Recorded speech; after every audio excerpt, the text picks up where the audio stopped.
गुरुदास आश्रम दरबार कुरुक्षेत्र की तस्वीरें हैं, देख सकते हैं। माननीय मुख्यमंत्री नायब साहनी जी को भवन का उद्घाटन करने के लिए यहाँ पे आना है।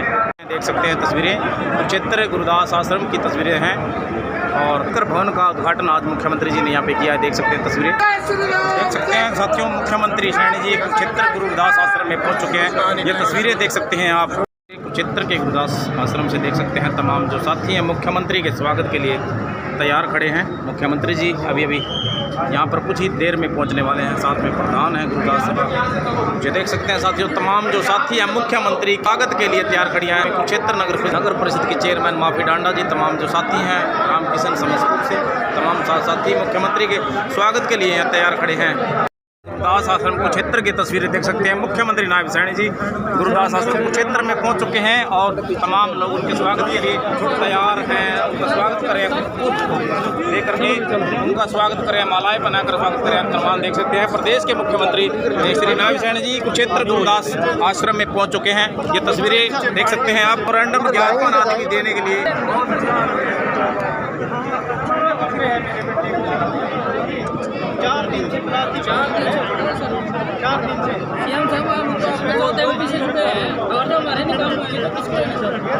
लोग हैं उनसे बातचीत कर रहे हैं अपने अधिकारों के लिए, अपनी मांगों को लेकर के उनसे मुलाकात कर रहे हैं। मुख्यमंत्री जी नायब साहनी कुरुक्षेत्र गुरुदास आश्रम में पहुंच चुके हैं और लोगों से मुलाकात कर रहे हैं।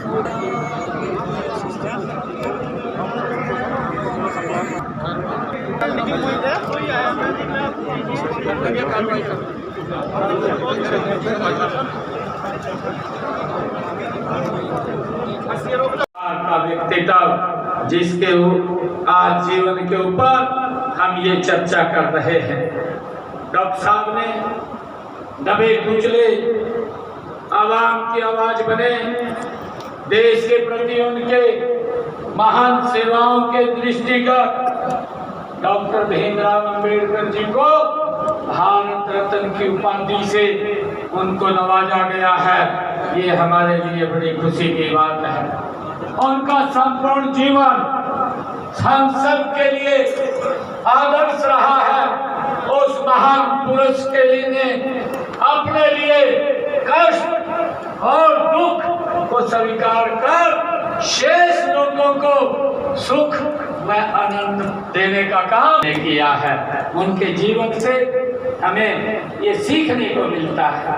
ऐसा व्यक्तित्व अपने आप दुख सहन करने के बावजूद दूसरे लोगों के लिए, गरीब, पिछड़े, अति पिछड़े ऐसे लोगों का जीवन सुखमय हो, उनका पूरा जीवन डॉक्टर साहब का लगा है। हम आज ऐसे महान व्यक्तित्व को याद कर रहे हैं।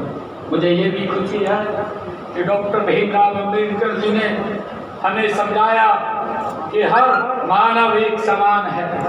उन्होंने कहा, उन्होंने किसी प्रकार के भेदभाव व्यवहार का चलन अमानवीय व नैतिक अनैतिक उन्होंने ये कहा है।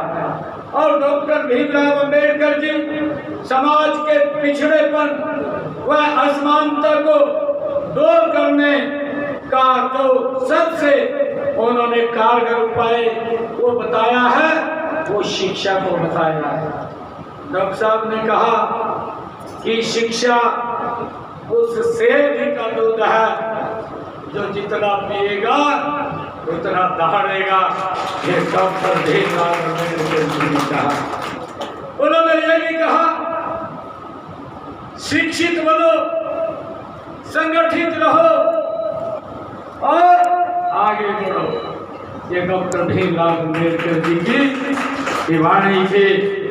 बाबा साहेब की बात जन जन तक पहुंचाने के लिए लंबे समय से प्रयास करना पड़ा कि आत्म सम्मान, समान अधिकार और सामाजिक न्याय केवल मांगने से नहीं मिल जाते, उन्हें प्राप्त करने के लिए पहले स्वयं को इस योग्य बनाना पड़ता है। शिक्षित होना सबसे पहली शर्त है, कि बाबा साहेब ने कहा है।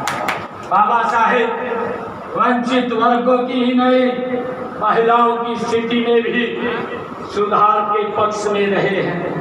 मुझे खुशी को अपना जो माना महात्मा ज्योतिबा फुले, उनका पूरा जीवन दलितों, पिछड़ों, महिलाओं को शिक्षित करने के लिए लगा और उन्होंने सबसे पहले अपनी पत्नी को शिक्षित किया और देश का पहला महिला स्कूल खोलने का काम महात्मा ज्योतिबा फुले ने किया, जिससे कि ये पूरी खुशी है बताते हुए आप सबको आदरणीय नरेंद्र मोदी जी बाबा साहेब के दिखाए हुए उस रास्ते पर गति से आगे बढ़ रहे हैं। बाबा साहेब चाहते थे कि समाज में जो गरीब व्यक्ति है, जो अंतिम व्यक्ति है, वो मजबूत होना चाहिए, वो सशक्त होना चाहिए। मुझे खुशी है पिछले 10 वर्षों में आदरणीय मोदी जी ने जो आयुष्मान कार्ड, चिरायु कार्ड कि गरीब व्यक्ति को अगर कोई दिक्कत बीमारी आ जाए, किसी की तरफ देखने की आवश्यकता नहीं है, वो किसी की तरफ हाथ फैलाने की भी आवश्यकता नहीं है, हॉस्पिटल में जाकर के सिर ऊंचा करके अपना इलाज करा सकता है। ये सामान, ये मार्ग अगर कहीं से लिया है मोदी जी ने, वो बाबा साहेब के उस पवित्र संविधान और उसको आगे बढ़ाने का काम आदरणीय मोदी जी ने किया। भाइयों, मुझे ये भी खुशी है बाबा साहिब ने जो बात कही थी, आदरणीय मोदी जी इसको आगे बढ़ाने का काम कर रहे हैं। मुझे बताते हुए खुशी है आदरणीय मोदी जी ने कहा हर घर के ऊपर छत होनी चाहिए, बिना छत के कोई व्यक्ति नहीं होना चाहिए। मुझे खुशी है प्रधानमंत्री आवास योजना के तहत अभी जब विधानसभा का सत्र चल रहा था, मैंने 36,000 लोगों के खाते में 151 करोड़ रुपया प्रधानमंत्री आवास योजना का भेजने का काम किया। भाइयों, ये रास्ता ये बाबा साहब के द्वारा दिखाया हुआ रास्ता है।